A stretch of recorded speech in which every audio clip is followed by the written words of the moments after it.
Can you add a reminder for tomorrow at 9 a.m. to send an invoice to Julia?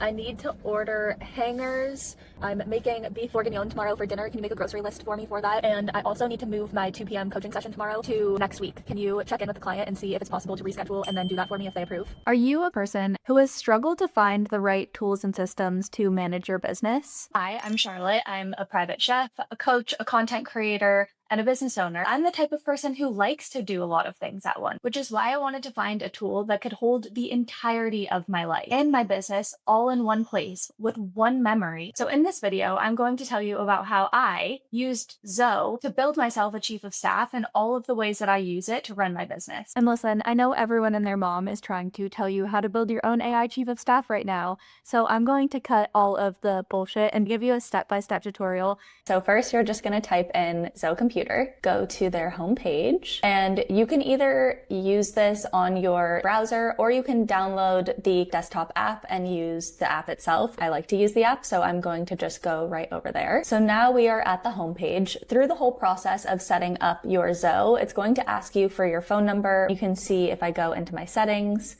that I have my phone number linked here. The next thing I want to mention is that Zoe allows you to bring in your own subscriptions. So I really like using Claude Opus. I already have a Claude Code account, so I've just been able to link that here, and it has been really helpful and just makes me feel like the internet is free and mine to use again by being able to use whatever tools I want in this environment. Next, we are going to jump right into creating your AI chief of staff. We just need to run 2 prompts to set up your chief of staff. So the first one that you want to use is describing to Zoe the type of persona that you want to create. So as I've said, my name is Charlotte and I always have a web of things going on. So I thought it would be very fitting to create an AI chief of staff persona named Wilbur from the movie Charlotte's Web. But maybe you can think of a list of movies you love, TV shows you love, books you love, choose a random name and tell it about yourself. This will be really helpful for creating the personality of the chief of staff. So take a minute, write that down. I'm going to do the same and then we'll come back.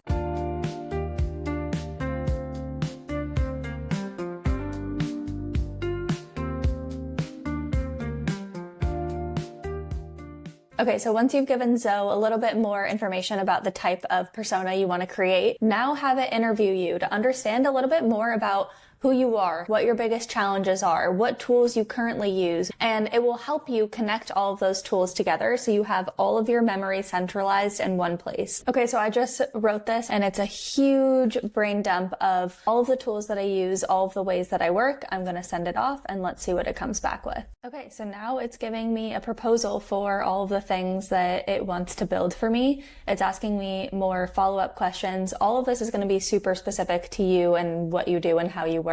Keep this dialogue going and it'll really learn a lot about me and build everything on its own. But for the sake of this demo, I really want to show you what happens when you get to connect your tools. So you can see here that for the specific component of the system that we're working on right now, it wants me to connect Stripe, it wants me to connect Drive, and it wants me to connect Shopify. So I can literally just click into these buttons and it will prompt me to do that, which is really freaking awesome. And since I already have many of my other tools connected, like I use Zoe for my Gmail, for Notion, for Google Calendar, I can show you here that if I go to my plugins, it already has access to all of these things. And there are literally thousands of apps that you can connect here. And all you need to do is just enter your information. It's ready to go. So let me show you a few of the ways that I have used Zoe on a daily basis and to build custom projects, because it has truly blown my mind how capable this has made me of getting shit done. Every single morning, my pig Wilbur sends me a text message letting me know what I have on my calendar and asking me any questions. Yesterday, I needed to create a coaching invoice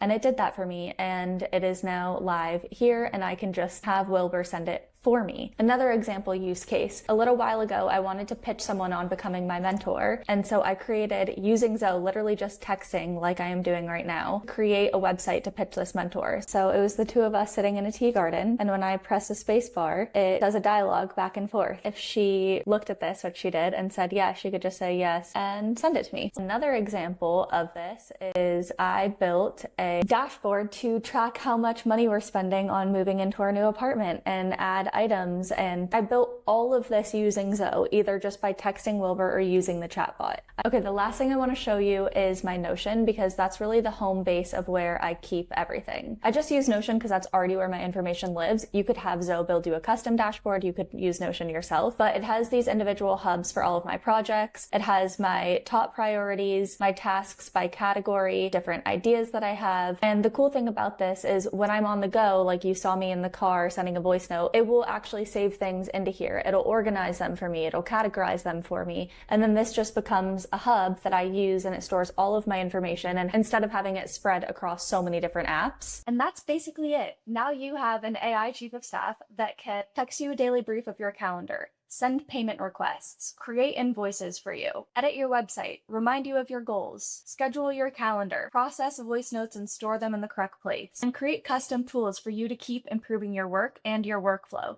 The coolest thing about this is that once you've set it up, it's not like it just stays there forever. You can keep iterating and evolving this over time, and the more you learn how to use these tools, the more they work for you. Using Zoe has really opened my eyes to see how much AI can actually help and support me in my work, rather than feeling like it's a detriment or takes away from my creativity. The dream is not to become some productivity robot. The dream is to have a system that can hold the complexity of your life so you can spend more time doing the things that really light you up. Having this chief of staff and having some tool that holds your memory is going to make your life so much easier. So if you want to try Zoe, I'll put the link in the description below. My eyes have been so opened by watching creative people build with AI, so I hope that this video and Zoe gives you an opportunity to see the same.